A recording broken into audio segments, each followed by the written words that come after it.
Hello everyone, welcome to the channel. I feel like such a tool saying that. Stood in the field talking to myself to a camera.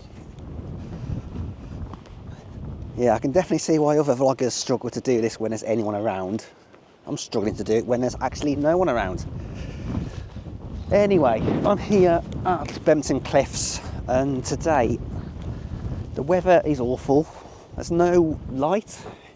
If you have a look around, there is absolutely not much light. It's cloudy, it's overcast. I suspect it's gonna rain. There's quite a lot of rain over there. But I'm kind of hunting to try and get some shots of some puffins. Last time I was here was probably about a year ago. Didn't get any puffins then. Got a few shots that I did like. I'll post them on screen in a moment. A couple of guillemots, I think guillemots, gannets. I don't know, I know absolutely nothing about birds. Probably did take some photos of puffins just to know what they look like. So yeah, let's see how I get on. Let's see what happens. I'm probably going in a slightly different direction today because I've been informed that if I turn left here rather than right, I've got a better chance to find some puffins. So let's see how it goes.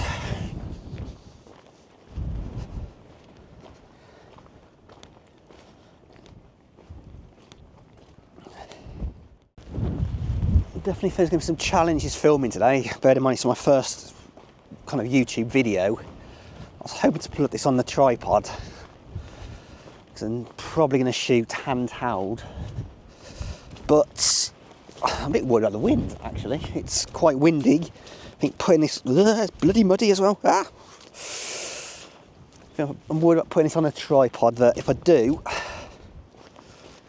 it's going to tip over, fall down one of them big things. That would not be good. Especially as I've just bought this, my wife will get me absolutely insane. It's like she would, I would as well.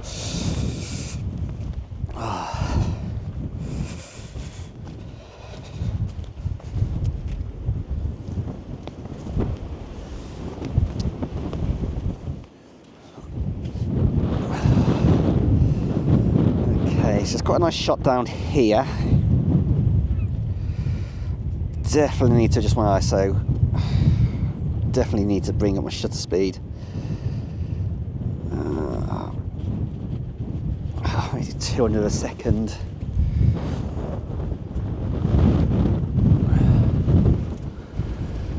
That's quite nice. Magnify the zoom. Make sure it's in focus. Really.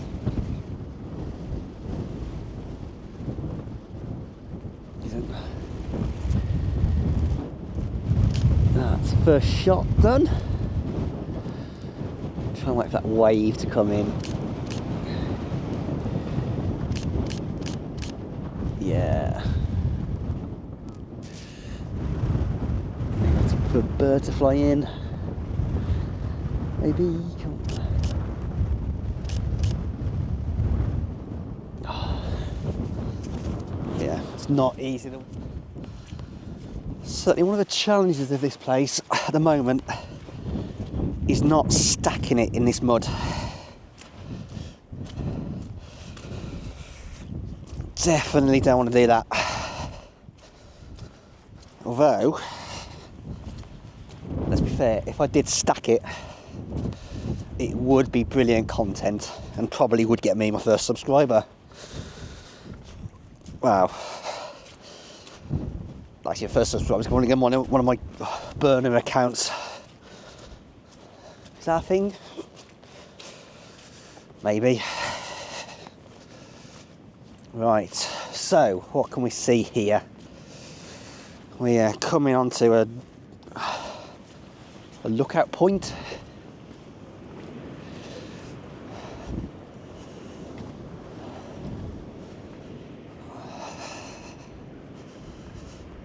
Are there any shots to be had here? Are there any birds?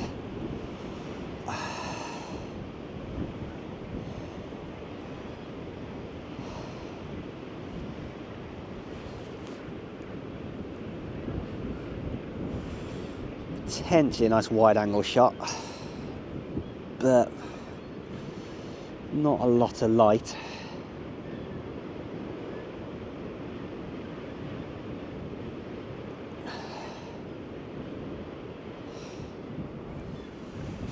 Also, I just realised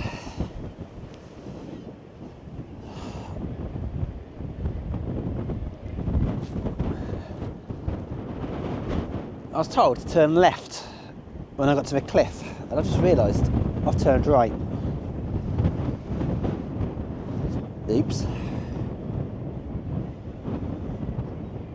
But I've been right before. I didn't see any puffins, but there were a few more birds higher on up.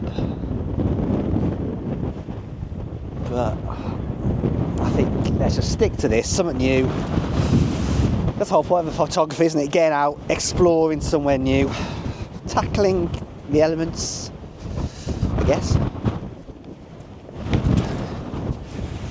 Getting burn marks on your camera strap on your neck because you can't carry it properly.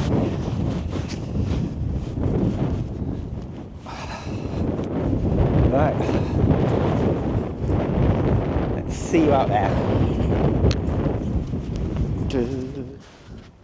Although it's mostly cloudy, there's starting to become some colour in the sky. I'm not sure if you guys can see that.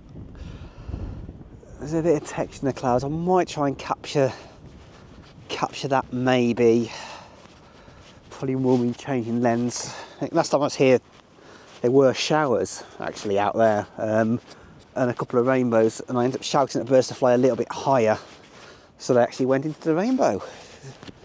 That's a sign of, I don't know what that's a sign of. I'm sure a psychologist would be filling a notebook up with that kind of thing.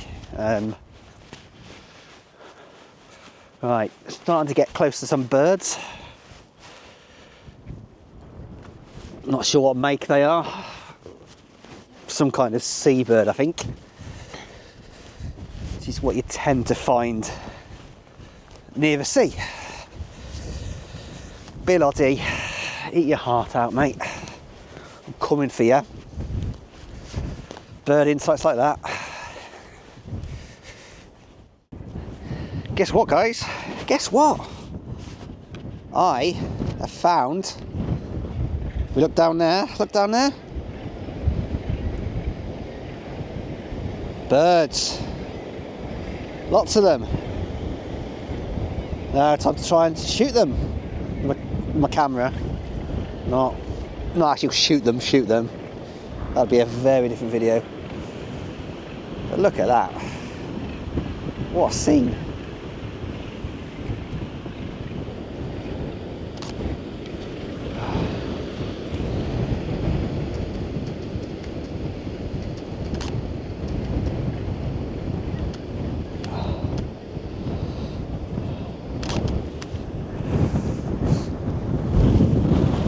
Wow, it's windy. There's definitely a bit more weather coming in. It's getting darker, losing light. Bollocks. So I think I might have got... Did I get any good shots? No, I didn't. There's no puffins down there, which I was hoping to get. Just not quite the angle, and they're all kind of shouting from the wind, so they've all got their heads down. It's might have something, but probably not. I think this is probably going to be one of those photography outings where it's not really successful if you judge a photography outing by the shots you get. But I think the thing is, with all photography, if you want to improve, the reality is you've got to get out. You've got to be out here taking photos, taking probably lots of bad photos, trying to work on where you're going wrong, what you can do to improve it, and each time you go out, trying to incrementally just get a little bit better. Now, you won't always get better. Progress is never linear, and if you go on LinkedIn or Instagram and someone goes, aim to get 1% better each day, they're talking crap. Because if you actually get 1% better each day, I'm not going to do the maths now, but those gains compound, and I suspect by the end of the first year you'll be 300 million% better. Well, certainly after 2 years, which, let's face it, you're not going to be. You can't be that bad to get that much improvement, to be honest.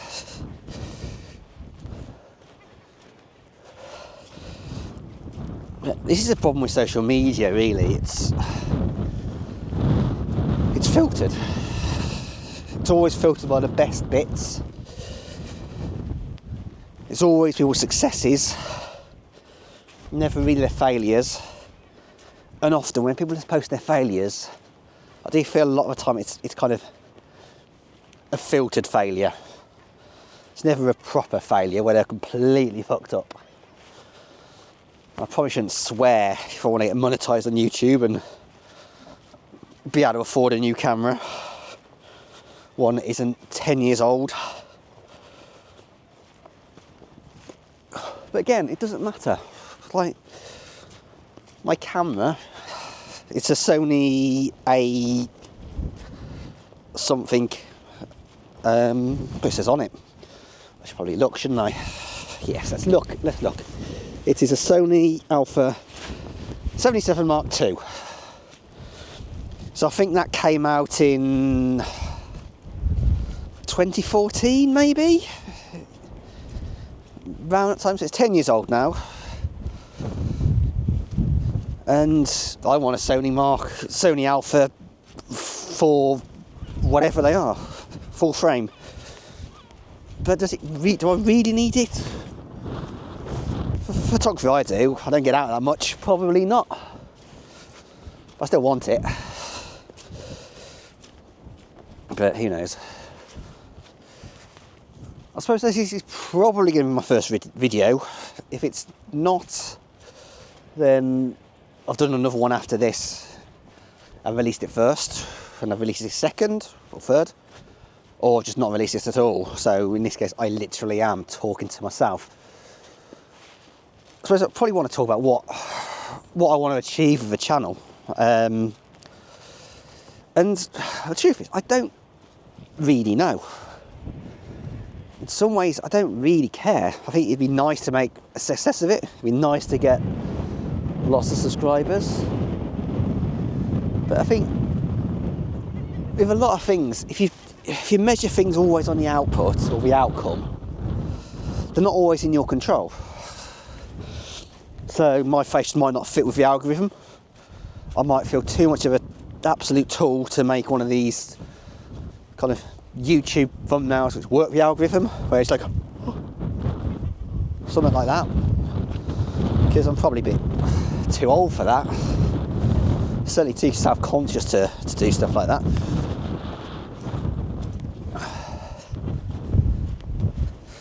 So I suppose it's probably to force me to get out a bit more, try something new and see what happens. If it's a success, judged by like subscribers and views and I don't know, monetization and sponsorship, great. If it's not, doesn't really matter. It doesn't matter at all. I see too many kind of people on like Instagram or LinkedIn like whinging about the algorithm, whinging about not making a success of it, or judging themselves and others where they feel they can't be a successful YouTube photographer because they can't leave a country or they can't spend too much time away or whatever. But does it matter? Does it really matter when you can get out and see views like this and try and capture them somehow? And I kind of want to go over this fence, but yeah, probably not a good idea with how clumsy I am. But yeah, let's see if I can get a shot here. Probably long lens. Probably looking at the cliffs. Probably shooting back down to where I've just shot at those birds, which is a different angle. The light has very much gone. But let's give it a go. I think I can see some puffins. I think. It's hard to see. They are just down there. Can't really see them with this camera, but let's see if I can get a shot. I think I can probably get the other side of this fence to get a little bit closer. Let's have a go. The light's certainly starting to fade a bit now. It is, yeah, 20 to 8. Sunset's, I think, about 8. And if I get too close to the edge, that's the number I probably need to call.